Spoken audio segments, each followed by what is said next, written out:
नमस्कार, स्वागत है।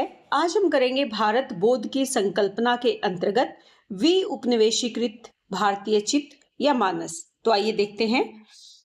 देखिए, भारतीय समाज लंबे समय तक औपनिवेशिक शासक के अधीन रहा, यानी गुलामी का जीवन उसने जिया। विशेषतः ब्रिटिश उपनिवेश शासन भारत के दौरान क्योंकि भारत का शोषण ब्रिटेन के जो लोग थे, ब्रिटेन की जो सरकार थी, वो भारत का शोषण करती रही। यहाँ से धन एकत्रित करना, भारत के भीतर अपना व्यापार करना, लेकिन फायदा किसको मिल रहा था? उसका ब्रिटिश शासन को मिल रहा था। इस शासन ने न केवल राजनीतिक और आर्थिक ढांचे को प्रभावित किया, बल्कि इसके साथ साथ भारतीयों के सोचने और समझने के तरीके, यानी उनका जो मानस है, उनका जो मानसिक चेतना है, उस पर भी गहरा प्रभाव डाला। स्वतंत्रता के बाद इस औपनिवेशिक मानसिकता से मुक्ति पाने की प्रक्रिया को क्या कहा गया? उपनिवेशीकरण कहा गया। यानी जो गुलामी की मानसिकता हो गई थी भारतीयों की, उस गुलाम मानसिकता से मुक्ति की जो बात है वो किस में की गई? उपनिवेशीकरण में की गई। उपनिवेशीकृत भारतीय मानस का अर्थ क्या है? कि ऐसा मानसिक दृष्टिकोण जो औपनिवेशिक प्रभावों से मुक्त होकर अपनी संस्कृति, परंपरा और स्वाभिमान पर आधारित हो। यानी पाश्चात्य या जो ब्रिटिश सभ्यता और संस्कृति है, उसकी बजाय क्या यहाँ पर प्रभावशाली तरीके से अपनाया जाए भारत की संस्कृति, भारत की परंपरा और अपने स्वाभिमान पर वो अडिग हो, उसी पर आधारित उनके विचार हो। ऐसी प्रक्रिया या ऐसी सोच लाने का कार्य उपनिवेशीकृत जो भारतीय एक विचार था, उसके अंतर्गत शामिल की गई। अब यहाँ पर देखते हैं कि औपनिवेशिक मानसिकता का स्वरूप क्या था। औपनिवेशिक काल में, यानी जब गुलामी का जीवन भारत में जी रहे थे, उस काल में भारतीय मानस पर बहुत से प्रभाव पड़े, जिसमें से कुछ इस प्रकार है। एक तो हीन भावना का विकास। किससे हीन भावना भारतीय अनुभव करने लगे? पश्चिमी संस्कृति को श्रेष्ठ मानना और भारतीय सभ्यता और संस्कृति को हीन मानना। क्यों? क्योंकि जो ब्रिटिश शासन के दौरान भारतीय लोग थे, उनको प्रताड़ित किया जाता, उनको अनपढ़ समझा जाता, उनको जाहिल समझा जाता। इससे भारतीयों को लगता कि जो पश्चिमी संस्कृति है वो भारत से कहीं ज्यादा श्रेष्ठ है। इसीलिए उनके मन में क्या विचार आने लगा? अपने प्रति, अपनी सभ्यता, अपनी संस्कृति के प्रति हीन भावना अनुभव करने लगे। दूसरा क्या है? स्वदेशी पर अविश्वास। स्वदेशी यानी जो अपने देश की थी, चाहे वो भाषा है, चाहे वो ज्ञान है, चाहे वो परंपराएं हैं, उनको कम समझने लगे, यानी कमतर समझा जाने लगा। अर्थात विदेशी वस्तुएं अच्छी है, विदेशी भाषा अच्छी है, विदेशी ज्ञान हमसे ज्यादा है, विदेशों की जो परंपराएं हैं वो हमसे ज्यादा श्रेष्ठ है, ऐसा भारतीयों के मन में विचार आने लगा। अगला जो हम यहाँ पॉइंट बना सकते हैं वो क्या है? अनुकरण की प्रवृत्ति। अनुकरण यानी नकल करना, किसी को देखकर वैसा बनने की कोशिश करना। जो पश्चिमी जीवन शैली है उसका अंधानुकरण करने लगे। यानी पश्चिमी जीवन शैली, पश्चिम के लोगों का रहन सहन तरीका, उनका उठना बैठना, उनके कपड़े, वो सब भारतीयों को आकर्षित करने लगे और उनका जो अनुकरण है वो भारतीय करने लगे। उसके बाद है शिक्षा प्रणाली। यहाँ पर जैसे मैकाले का शिक्षा मिनट, जो कि 1835 में रिलीज किया गया था या 1835 में स्वीकार किया गया था, यानी मैकाले ने जो भारत के लिए शिक्षा विवरण पत्र तैयार किया था, उसने इस मानसिकता को और ज्यादा मजबूत कर दिया। लेकिन भारतीय ये नहीं समझ पा रहे थे कि मैकाले ने जो शिक्षा तैयार किया था या शिक्षा मिनट जो तैयार किया था, वो किस आधार पर किया था? शिक्षा तो दी जाए उनको विदेशी स्तर की, लेकिन वो भारतीय क्या तैयार हो? वो भारतीय एक केवल और केवल, अगर देखा जाए तो क्लर्क की भूमिका में रहे। भारतीय लोग ज्ञान कैसा? ज्ञान ब्रिटिश ज्ञान, और वो कार्य किसके लिए करे? ब्रिटिश सरकार के लिए। और यानी उनकी शिक्षा कैसी हो? ब्रिटिशों के अनुकूल। और वो लोग कौन हो? भारतीय, जो किसके लिए कार्य करे? केवल ब्रिटिश सरकार के कामकाज को संभालने के लिए, उनको तैयार करने के लिए ये शिक्षा प्रणाली लागू की गई थी मैकाले के द्वारा। अगला यहाँ पर पॉइंट है कि उपनिवेशीकृत भारतीय मानस का अर्थ क्या है। देखिए, यहाँ पर जो पहला हमने पॉइंट किया वो क्या है? जब हम किसी के गुलाम थे तब भारतीयों की मानसिकता किस प्रकार की थी, उसका स्वरूप कैसा था। तो यहाँ पर ये पॉइंट आप लिख सकते हैं। आप चाहें, अगर सिर्फ इतना पूछा जाता है प्रश्न में, तो आप इन पॉइंटों को थोड़ा सा विस्तार से दें और इन्हें नंबर जरूर डालें। जैसे पॉइंट नंबर 1 होगा, ये 2 होगा, ये 3 होगा, ये 4 होगा। और इनको अगर आप थोड़ा सा विस्तार से करेंगे, भूमिका और निष्कर्ष लिखेंगे, तो आपका एक अच्छा प्रश्न तैयार हो जाएगा। उसके बाद दूसरा यहाँ पर पॉइंट है, उपनिवेशीकृत भारतीय मानस का अर्थ क्या है।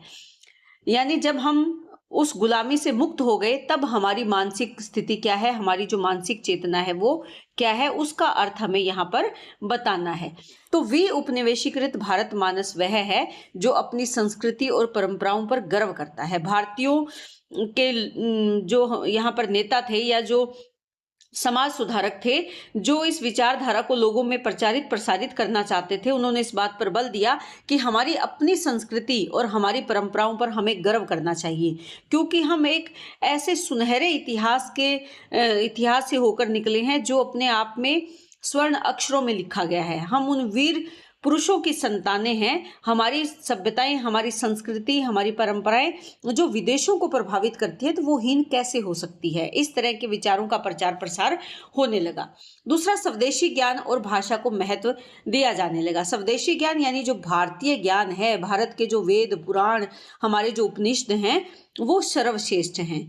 और इसके साथ जो हमारी भाषा है, यानी भारत की जो भाषा है, वो चाहे हिंदी है या अन्य प्रांतों की जो भाषा है, वो श्रेष्ठ भाषा है।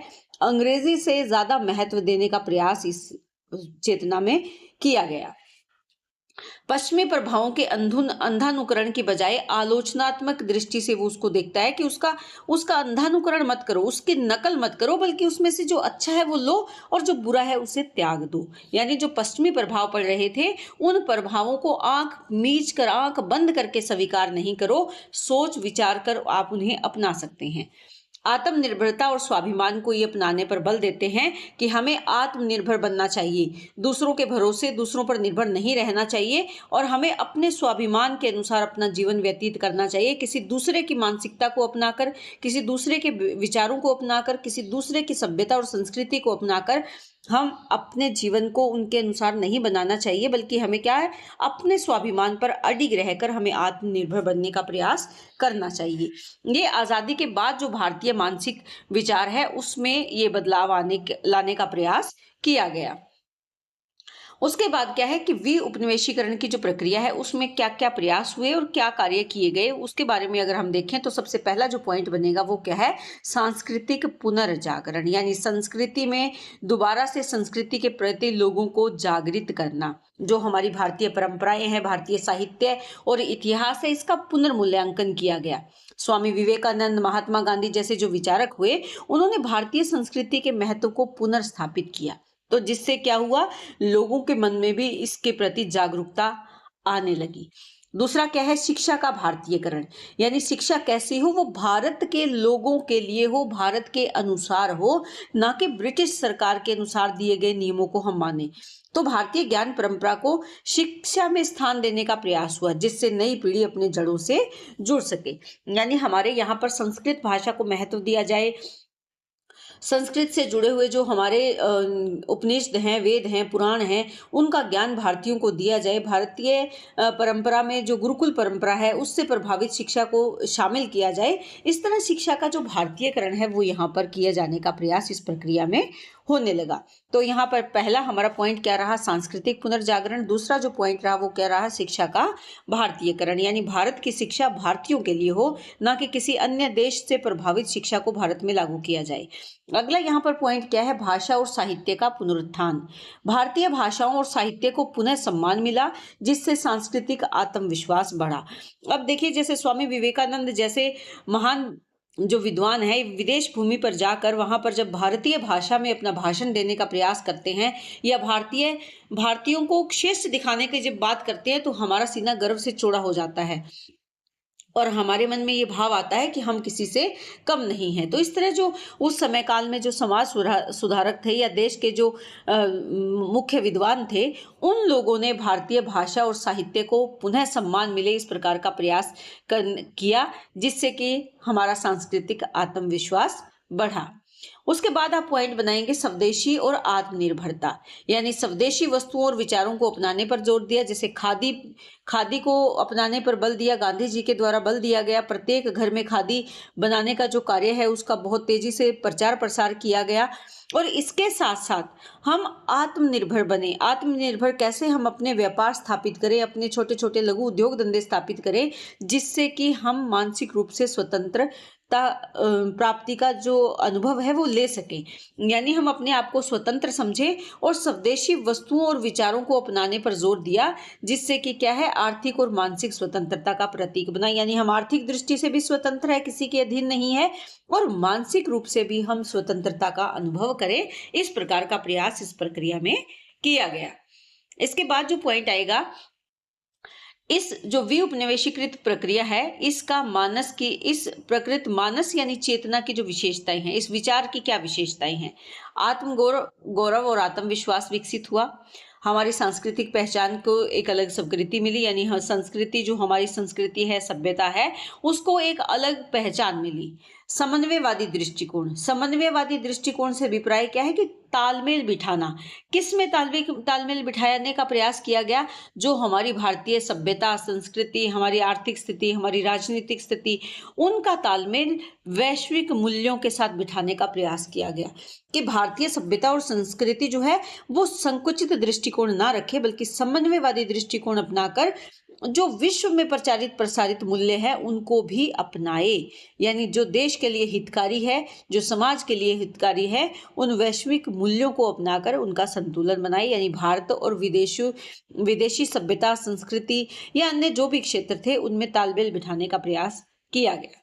इसके साथ साथ आलोचनात्मक सोच का विकास हुआ। आलोचनात्मक सोच से अभिप्राय यहाँ पर क्या है कि किसी भी विचार को तर्क के आधार पर स्वीकार करना। यहाँ पर आंखें बंद करके या संकुचित विचारधारा को रखकर किसी विचार को मानने पर बल नहीं दिया गया, बल्कि उस विचार के प्रति तर्क रखें, उसमें अच्छे और बुरे के बारे में सोचें और उसके बाद उसे स्वीकार करना चाहिए। चाहे वो विदेशी विचार है, चाहे वो विदेशी पहनावा है, चाहे वो विदेशी सभ्यता और संस्कृति है, या कोई भी विचार क्यों ना है जो हमें, हमारे समाज को, हमारे देश को प्रभावित करता है, उसके प्रति हमें आलोचनात्मक सोच रखनी चाहिए। यानी तर्क के आधार पर ही उसे स्वीकार करना चाहिए। इस प्रकार की मानसिकता का विकास हुआ। उसके बाद है समकालीन संदर्भ में अगर इसके महत्व को हम देखें तो आज के वैश्वीकरण के युग में विउपनिवेशीकृत भारतीय मानस अत्यंत आवश्यक और जरूरी है। कारण क्या है? एक तो इससे हमारी जो सांस्कृतिक पहचान है वो बनाए रखी जा सकती है।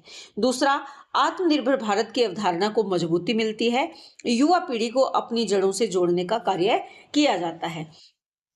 देखिए, वर्तमान समय में अगर हम देखें तो शिक्षा पद्धति में संस्कृत भाषा को अपनाने पर काफी बल दिया जा रहा है।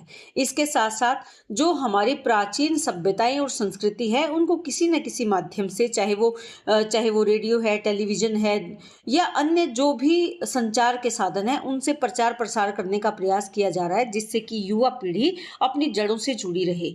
इसके साथ साथ जो आत्मनिर्भर भारत की अवधारणा है, इस बात पर भी बल दिया जा रहा है। देश में रहकर अपने ही देश में अपने ही उद्योग धंधों से बने हुए सामान को खरीदने पर बल दिया जा रहा है। यानी भारत का सामान भारत के लोगों के द्वारा अगर खरीदा जाएगा या इस तरह का जो व्यापारिक ढांचा खड़ा किया जाएगा तो क्या होगा? इसमें भारत आत्मनिर्भर बन पाएगा। तो यहाँ पर इस संदर्भ में अगर देखें, यानी जो समकालीन संदर्भ है, वर्तमान समय में अगर देखें तो इसमें ये बहुत मजबूती से ये विचार अपनी पहचान या अपनी जड़ें जमा रहा है। और इन तीन बातों को ध्यान में रखकर आपको ये पॉइंट आपको तैयार करना है कि एक तो इससे हमारी जो सांस्कृतिक पहचान है उसको बढ़ावा मिल रहा है, और दूसरा क्या है कि आत्मनिर्भर भारत की अवधारणा मजबूती से आगे बढ़ रही है, और तीसरा क्या है कि युवा पीढ़ी अपनी जड़ों से जुड़ रही है। तो अंत में निष्कर्ष रूप से हम कह सकते हैं कि विउपनिवेशीकृत भारतीय मानस केवल अतीत की प्रक्रिया नहीं, बल्कि एक सकारात्मक और रचनात्मक दृष्टिकोण है। यह भारतीय समाज को आत्मगौरव, आत्मनिर्भर और संतुलित विकास की दिशा में आगे बढ़ाता है। अतः यह आवश्यक है कि हम अपनी सांस्कृतिक विरासत को समझते हुए आधुनिकता के साथ उसका संतुलन बनाए रखें। तो उम्मीद करती हूँ कि प्रश्न आपको अच्छे से समझ में आया होगा। बहुत बहुत धन्यवाद। इसी तरह चैनल से जुड़े रहें।